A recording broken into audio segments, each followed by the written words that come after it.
देखिए, हमारे साथ है रेवाड़ी के पूर्व विधायक रणजीत सिंह कापड़ीवाल जी, जिन्होंने अभी अभी एक प्रेस वार्ता की है जिन मुद्दों को लेकर के। एक बात सीधा इन्हीं से चर्चा करेंगे। कापड़ीवाल जी, एचआर न्यूज में आपका स्वागत है। आपने आज प्रेस वार्ता की है, किन मुद्दों को लेकर के प्रेस वार्ता की है? मैं सबसे पहले तो जो आप सेवाएं दे रहे हैं निर्भीक पत्रकारिता की, एचआर चैनल को इसके लिए बधाई देता हूं। और आज जो ये मुद्दा था, सीधा सीधा इलाके के आन बान शान हक के लिए, इलाके की शिक्षा के लिए जो एक केंद्रीय मंत्री ने और यहाँ के सांसद ने अपने क्षेत्र में जिस तरह से कॉलेज को बंद करने का षड्यंत्र रचा, ये कह दिया कि क्योंकि जमीन नहीं है कॉलेज के पास तो इसको नॉन कन्फर्मिंग में डाल दो। तो मैं ये कहता हूँ, जमीन कौन देगा, जमीन दिलाएगा कौन, सांसद किस लिए है, वो सरकार का भाग है या नहीं है, वो केंद्र में मंत्री है कि नहीं है, वो मुख्यमंत्री से कह चुका है कि हम मिलके चलेंगे, मैं आपके साथ मिलके काम करना चाहता हूँ, आप 2 कदम बढ़ाओगे मैं 1 बढ़ूंगा। तो जब इतना नजदीक चला गया मुख्यमंत्री के, जिसने पहले बार इतना सुधार दिखाया है, वरना तो ये था कि मुख्यमंत्रियों के साथ ये लड़ता ही है, पहले बार गिड़गिड़ाया है। ये जो कॉलेज का जिक्र है, ये आपके कार्यकाल में उसका मेरे कार्यकाल में उसका शिलान्यास हुआ, और वो मुख्यमंत्री जो की घोषणा में है, और घोषणा में ही नहीं, उस कॉलेज की क्लासें सीनियर सेकेंडरी स्कूल की बिल्डिंग में चल रही हैं। 4 साल से जो कॉलेज चल रहा हो और उसको ये कह दिया जाए कि आप इसको नॉन फिजिबल कर दो क्योंकि जमीन नहीं है। मुझे गुस्सा इस बात का था कि जमीन हुड्डा की यहाँ से कीमती गुड़गांव की है, गुड़गांव की जमीन में 3 कॉलेज खुले हुए हैं, यहाँ से कीमती जमीन फरीदाबाद की है, वहाँ 2 कॉलेज हुड्डा की जमीन में है, यहाँ सीएम सिटी करनाल में वो जमीन भी कीमती है, उसमें 2 कॉलेज खुले हुए हैं। तो रेवाड़ी के साथ ये अन्याय क्यों, ये पक्षपात क्यों? और जब यहाँ का सांसद ये चाहता है कि यहाँ कॉलेज ना खुले तो इससे बड़ी दुर्भाग्य की बात क्या होगी? वो तो एक समीक्षा में निकल के आया ना कि भाई इस कॉलेज के बाद जमीन नहीं है, तो आपको क्या लगता है क्या करना चाहिए, इसके अंदर हल क्या होना चाहिए? हल ये होना चाहिए था मीटिंग में ये कहता, बजाय ये कि इसको नॉन कन्फर्मिंग कर दो। ये सांसद का दायित्व बनता था, नहीं हम जमीन देंगे, मैं सीएम से मिलूंगा और जमीन दिलाएंगे, कॉलेज चलेगा, ये फर्ज बनता था जनप्रतिनिधि का।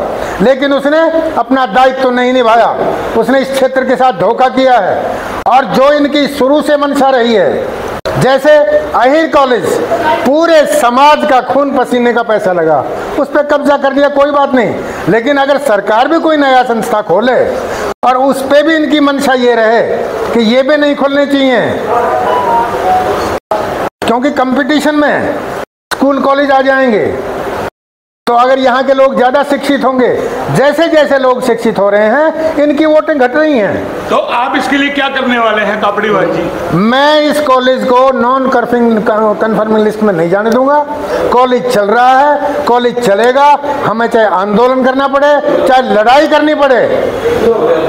और अगर ये लोग जमीन नहीं देते हैं, जमीन की लड़ाई अगर ये सांसद मंत्री नहीं लड़ सकता है, ये कॉलेज को नहीं दिला सकता है जो पहले मिलती रही हर जगह, तो इसको सांसद को इस्तीफा देना चाहिए। आपने प्रेस वार्ता के दौरान कहा यहाँ नेतृत्व कमजोर है, बहुत कमजोर है। कैसे नेतृत्व है ये बताइए? तमाम सरकार उनके दिल्ली द्वार पर जाती है, भोजन करती है, पचगावा के अंदर बाकायदा कहा जाता है हाथ से हाथ मिला करके, वजह क्या लगता है? जबकि मीडिया के अंदर तो ये सुर्खियां बनते हैं कि बब्बर शेर रेवाड़ी के हैं। तो मैंने बब्बर शेर की भी तुलना की है, कितना बड़ा बब्बर शेर है। इंद्रजीत के संसदीय क्षेत्र में 9 सीटें हैं, जिसके लिए चौड़ी छाती करके इंद्रजीत सिंह ये कह सकता है कि 1 सीट बावल की, बनवारी लाल की, इंद्रजीत की है, वो भी आधी है। उसके अलावा इसकी कौन सी सीट है?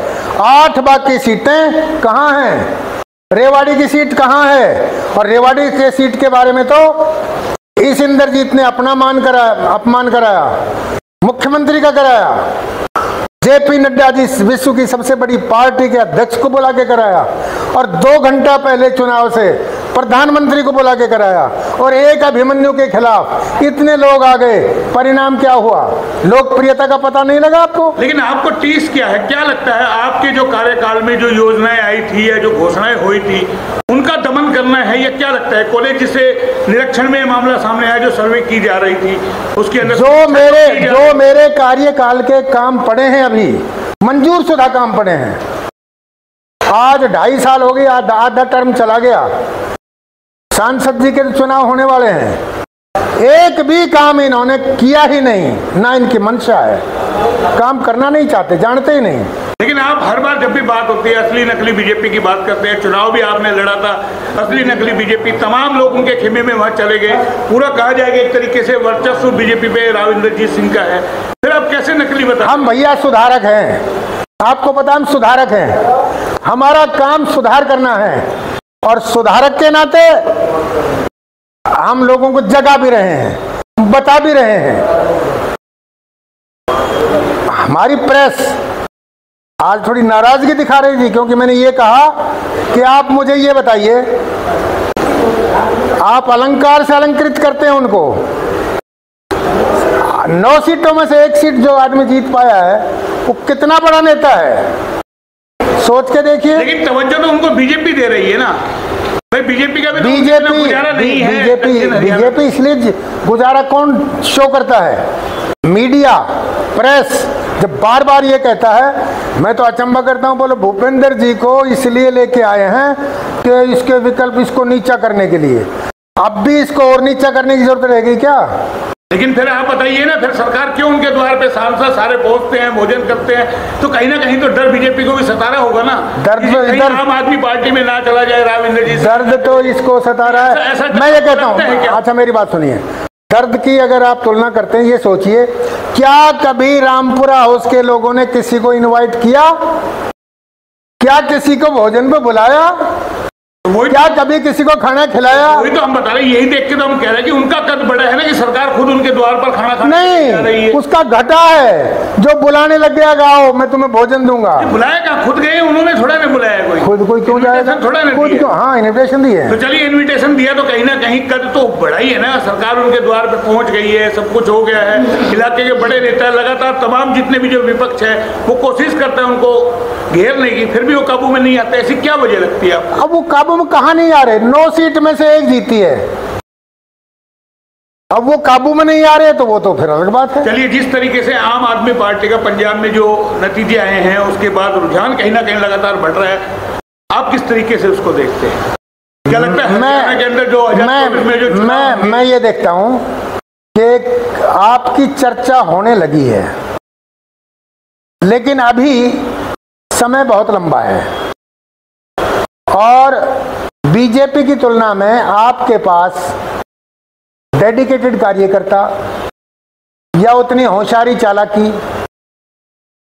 नहीं है, और यहां जातीय आधार पे बहुत बड़ी राजनीति होती है। आप कह रहे नहीं है, लेकिन जैसे पंजाब के अंदर एक मोबाइल ठीक करने वाला जो है चुनाव जीतता है, छोटे छोटे लोग जो राजनीति में चुनाव जीतते, बड़े बड़े दिग्गजों को हराते हैं, तो लगता है उसमें चालाकी नहीं, जनता का मूड कहीं ना कहीं बदलाव की ओर है। वो पहले बार एक बार लड़ चुका है, उसकी एंट्री पहले हो चुकी थी, हरियाणा में होनी बाकी है। फिर भी मैं ये कहूंगा कि ये बेटर परफॉर्म करेंगे, आप अपना उपस्थिति दर्ज कराएगी। तो ये लगता है बीजेपी को चिंता सता रही है? चिंता तो स्वाभाविक होनी चाहिए, अगर नहीं बहम में है और अगर वो इस पे ध्यान नहीं दे रहे तो बहम का तो किसी के पास कोई इलाज है नहीं, और जब तक सत्ता है बहम रहता भी है। तो आपको क्या लगता है भूपेंद्र यादव जिस तरीके से पहले उनको बनाया गया था, यहाँ यात्रा निकल रही थी, अब एकाएक जिस तरीके से राव इंद्रजीत के घर भोजन को पहुंचे हैं, तमाम सरकार वहाँ पे गई है, कई सारे लोग गए हैं, उसके बाद फिर भूपेंद्र यादव का दक्षिण हरियाणा में बोलबाला, तो क्या लगता है तराजू की तरह सिस्टम है, कभी इसको उठा दो भाई मैं तो मेरी समझ में आपको मेरी समझ में ये नहीं आती कि इसको इतना बड़ा नेता के भाई तुलना कर रहे हैं, डाउन कर रहे हैं, इससे ज्यादा डाउन इंद्रजीत सिंह क्या जाएगा, मुझे ये समझा दो, इससे ज्यादा डाउन कहाँ जाएगा?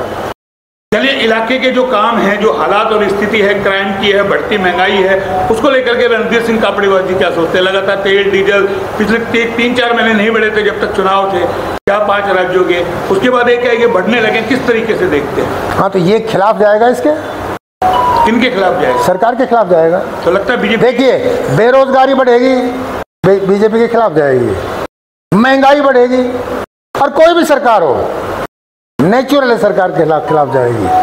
और सबसे बड़ी बात, एक परिवर्तन आया, मुख्यमंत्री जी पता नहीं क्या दबाव मान रहे हैं। पिछले बार एक बहुत अच्छी परंपरा चली थी, कोई पर्ची नहीं, कोई खर्ची नहीं, नौकरी मेरिट पे, ठीक है, उसका जनता ने पारितोषिक दिया और जनता ने प्रशंसा की मुख्यमंत्री। क्या सेकंड टर्म में ये चीजें नहीं है? करनाल के अच्छा, पहले कैसे डीटीपी का मामला खुला नहीं है, वो मैं कह रहा हूँ, नहीं है भाई, मैं मानता हूँ। इसी तरह से पिछली योजना में हम अखबारों में कहा करते कि अगर कोई आदमी, कोई अधिकारी रिश्वत मांगता है, आपका काम रुका हुआ है, आप रिश्वत दे दीजिए, हमें आके बता दीजिए, जितनी रिश्वत देते हो हमसे पैसे ले जाइए, हम वसूल करके देंगे। उस समय ये भाव थे, और आज तो खुले मेज पे रख दो, कोई चेक बैलेंस है ही नहीं, कोई चेक नहीं है। चलिए, एक इस चीज का कितना असर हरियाणा के अंदर पड़ेगा, जिस तरीके से पंजाब में केजरीवाल ने कहा कि विधायकों की पेंशन को बंद करना चाहिए, जो 3-3, 4-4, 5-5 पेंशन ले रहे हैं, जो मौजूद है वर्तमान में उसी को मिलना चाहिए, उसके बाद कोई पेंशन। इसका असर पड़ेगा, इसका असर निश्चित पड़ेगा। कारण है, एक बात तो ये सही है, पेंशन सचमुच एक बार जो हो गई, थोड़ी पेंशन नहीं है, हर बार अगर होती है तो ये जनता में संदेश अच्छा नहीं है।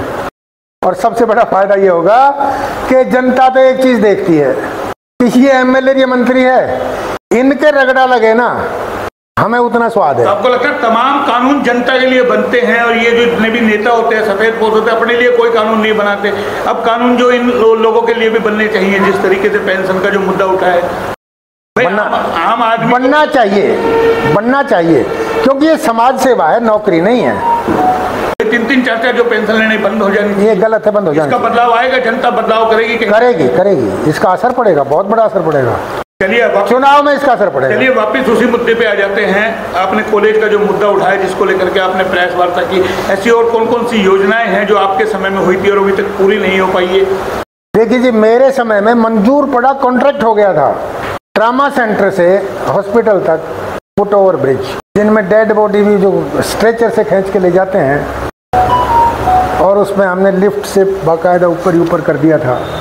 वो कहते हैं, मंत्री ने भी कह दिया, हो गया काम, शुरू हो गया, लेकिन अब तक कुछ नहीं हुआ। तो यहाँ सब कागजों में काम होता है कि हवा ही है, या वास्तव जमीनी स्तर पे कोई काम आपको नजर आ रहा है कि जिस तरीके से आप चुनाव हार गए, उसके बाद जो योजनाएं थी, क्या लगता है जमीनी स्तर पे कहीं उतरी है? हाँ, नहीं, किसी की नीयत नहीं है, रेवाड़ी का कोई रखवाड़ा नहीं है। अब दूसरी चीज बताऊं मैं आपको, गर्ल सीनियर सेकेंडरी स्कूल था, स्टार बनना था, 8.5-9 करोड़ रुपए की उस पे वो है मंजूर हुई राशि, और वो कब से शुरू हुआ था, कैसे बंद पड़ा है, कोई करने वाला नहीं, कोई कहने वाला नहीं, यह अधूरा नहीं पड़ा है। जो काम हो जाना चाहिए था 2-3 साल पहले हो जाना चाहिए था। के अलावा सर्कुलर रोड, जो पहले मंत्री होते थे, 3-3, 4-4 बार मंत्री रह के सर्कुलर रोड नहीं बनवा पाए, अब बना है तो कई जगह मैंने कल देखे गड्ढे हो गए, और कई जगह टूटा भी है, रिपेयर नहीं कर पा रहे। एक आपने कहा असली नकली बीजेपी को हम मंच पे लेकर के आएंगे, पर्दाफाश करेंगे। कौन कौन सी असली बीजेपी है जो आपके मंच पे आएगी? कौन कौन से नेता है रेवाड़ी के अंदर जो आपके मंच पे आने को तैयार है? देखिए, जो इंसाफ मंच से आज भी जुड़े हैं, बीजेपी से लाभ प्राप्त करके बीजेपी में रहते हुए, जो आज भी इंसाफ मंच की झोली में पड़े हैं, और वो किसी भी दिन, जिस दिन मामला डगमगाएगा, छोड़ के भागने में सबसे पहले रहेंगे, वो है नकली बीजेपी।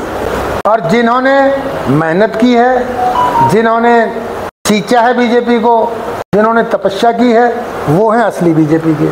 तो देखिए, ये थे हमारे साथ रणधीर सिंह कापड़ीवाल जी, जो पूर्व विधायक है। कहीं ना कहीं तल्ख तेवर है, गुस्सा इनके अंदर है, क्योंकि इनके जो समय की योजनाएं थी उनको कहीं ना कहीं पलीता लगाया जा रहा है और उसको लेकर के नाराज है, बकायदा आंदोलन की चेतावनी दी जा रही है। अब देखना ये है कि आने वाले दिनों में ये जो कॉलेज का मुद्दा है कितना बड़ा रंग लेता है। कैमरा पर्सन पंकज के साथ मोहनलाल, रेवाड़ी।